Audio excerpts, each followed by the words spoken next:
Well, welcome to Jan-Piet's choice.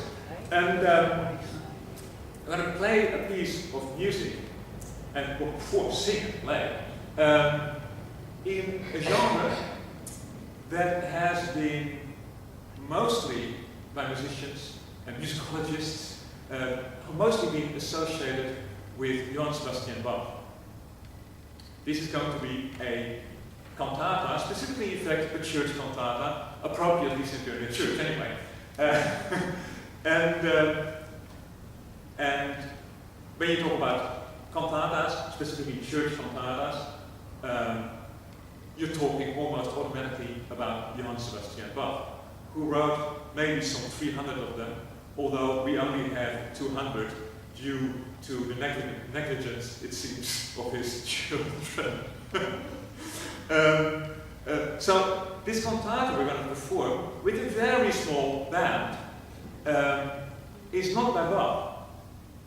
And last week I got myself in trouble talking with somebody about this cantata, and I said things that I suppose were perceived as very negative about Johann Sebastian Bach. I don't remember exactly what I said, but I must have said something like, well, I mean, Bach's all very nice, but Bach wants you to find that, number one, and also he makes you think so hard.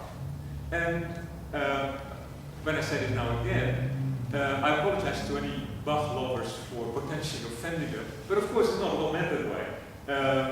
I am, I think, a Bach lover, if ever there was one. When I was 12 years old, I realized that of all these composers I listened to on the radio all the time, I instantly knew if it was Bach, and I did not have that with any other composer for a long time. I think the next one I could sort of identify was Mozart, and then maybe Beethoven, and maybe Brahms, but Bach first of all.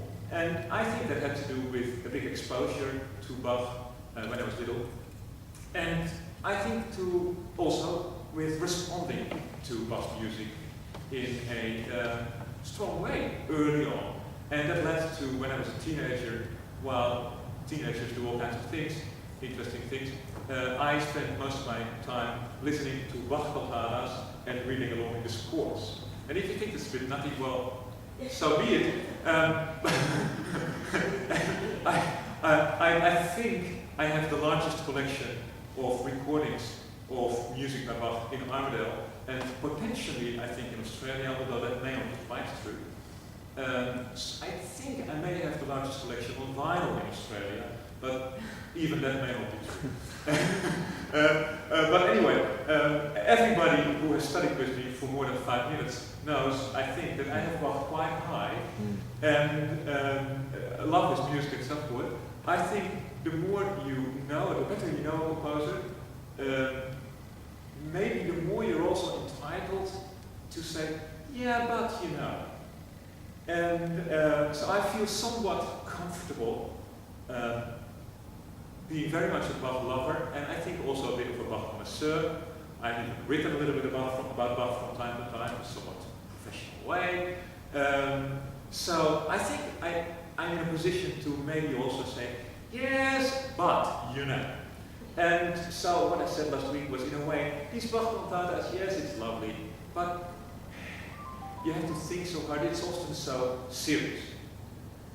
And so this cantata today is from a different composer who has, in fact, very much in common with Bach. In fact, Bach studied with this composer. You could say, in a modern sort of academic sense, Bach sort of got his doctorate with this composer. Right? Bach had learned everything about music, but he wanted to know even more. And he had to go almost abroad to do that. And so he went to study with this composer, very far away, and took 3 months of sabbatical leave from his church gig, and was, however, so happy in doctoral school, if you like, that he overstayed his sabbatical by 3 months. And if you ask me, whether the church didn't get a bit upset by having no organist for those 3 months. Well, Bach organized for a substitute. So Bach thought everything was fine. But the church was not happy about it. And this was how Bach first got himself in trouble professionally. Not for the last time, but for the first time, I think. And because he had overstayed his sabbatical. And Bach defended himself by saying, well, he was out studying with this great composer, and he learned so much, and he wanted to learn more. And surely the church would benefit from all the things that he had learned once he came back. But the church was not particularly receptive to his arguments. And they were not happy. So this composer is Dietrich Buxtehude. Who was this? Marvelous 17th century North German composer, organist in the first place, also a string player of sorts, and somebody who really understood music. And of course, the way to express that is mostly composing music. Although Buxtehude wrote church cantatas, like Bach, many of them, for all kinds of different combinations, sometimes many voices and many instruments, he also has a number, like Bach, of very small scale cantatas. And so we have one of those today. And I think it's marvelous, because in a way, this is minimalist sort of approach, right? Instead of a whole string orchestra, oboes, flutes, trumpets, what have you, Buxtehude said, well, but I can really do it with one violin, and of course, an organ. And instead of 2, 3, 4, 5 sopranos, 16 altos, 5 tenors, and any number of basses, Buxtehude says, well, yeah, but one good singer is enough. So it's a very minimalist cantata, one soprano, one violin, organ. Can you do it with more? Yeah, if you have a double bass standing around and somebody to play, you could use double bass, or a cello, or both, or a bassoon. Yeah, I suppose you could even play the violin part with 6 violins instead of 1.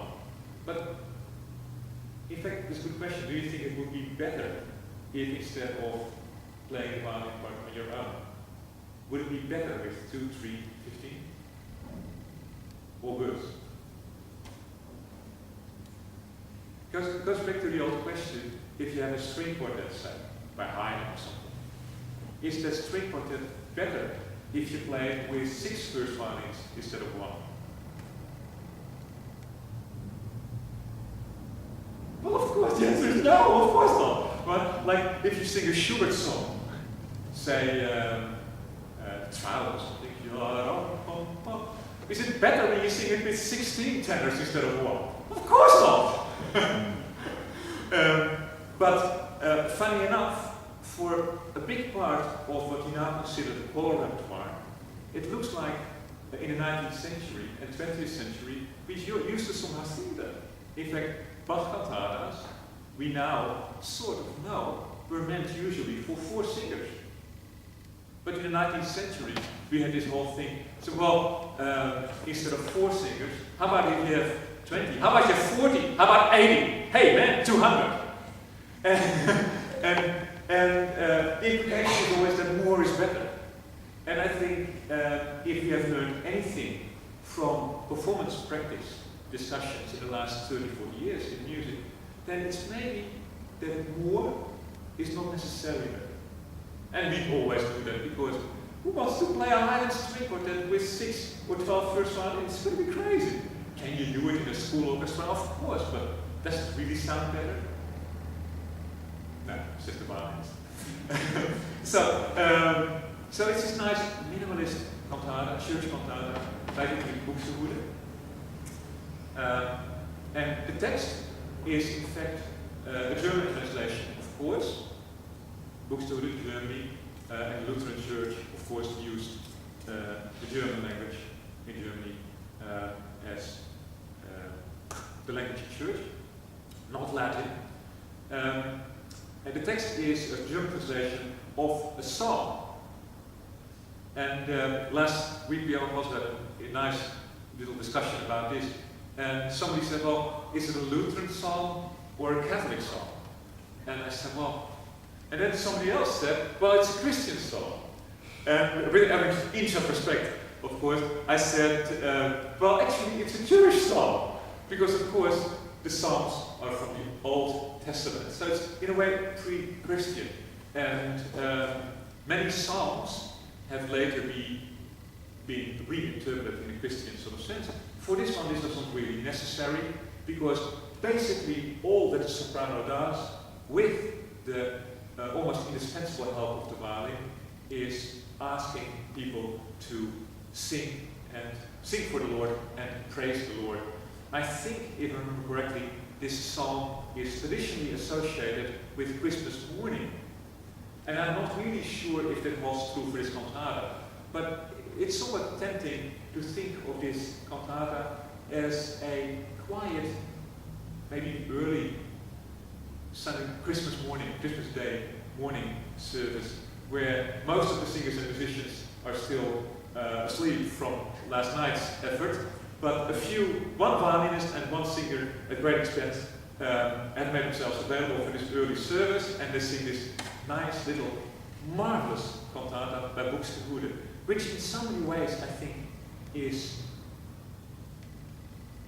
not better, but in a way much more appealing than so many Bach cantatas. You don't have to think so hard. You can if you want to, but you don't have to. It's such a direct musical appeal, so straightforward, so marvelously beautiful. One friend who has, I think, a great insight in music and composers, he said, Buxtehude is a little bit like Bach with a smile. And I'm not saying that Bach never smiles, of course he did. But in his music, so often that smile is a little bit hidden, it seems. And Buxtehude smiles so easily at you.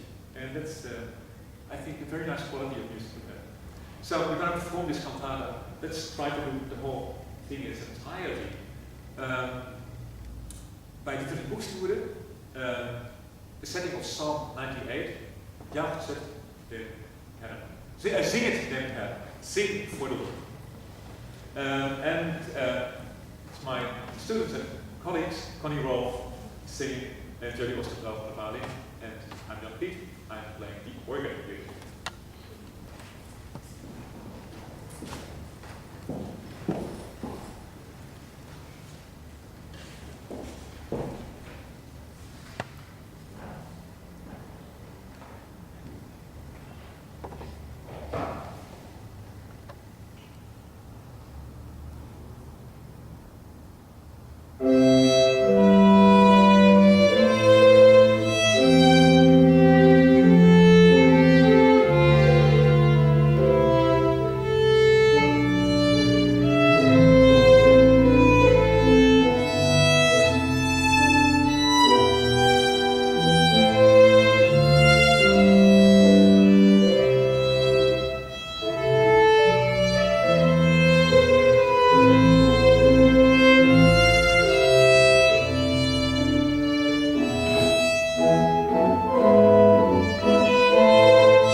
Gerechtigkeit,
off, but so much, maybe more, smiling at you. But personally, I think is the cutest bit is how in the end there's the soprano singing his business right together with the violin, and the violin in a way plays the echo, and then you think, well, that must be it, and then it seems like Buxtehude says, yes, but what about the organist?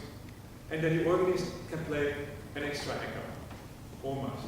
I think it's so incredibly cute. It's not completely certain, maybe, that it's meant that way, because the sources, the manuscripts that we have this cantata in from the 17th century are not quite clear of sometimes who is playing which notes. So it's not totally certain that the organist is playing these notes, not the violin. But I'm inclined to think that it is this way because it's so nice, so cute. You want to hear the last bit one more time because it's so nice, right? If I show you the last hour one more time, would it be alright? Yes. Yeah.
Bach's big teacher, maybe the biggest teacher Bach ever had, Dieter Buxtehude. Little cantata, maybe for Christmas morning. For only one violin, and only one soprano, and only one organ. Jan-Piet's choice.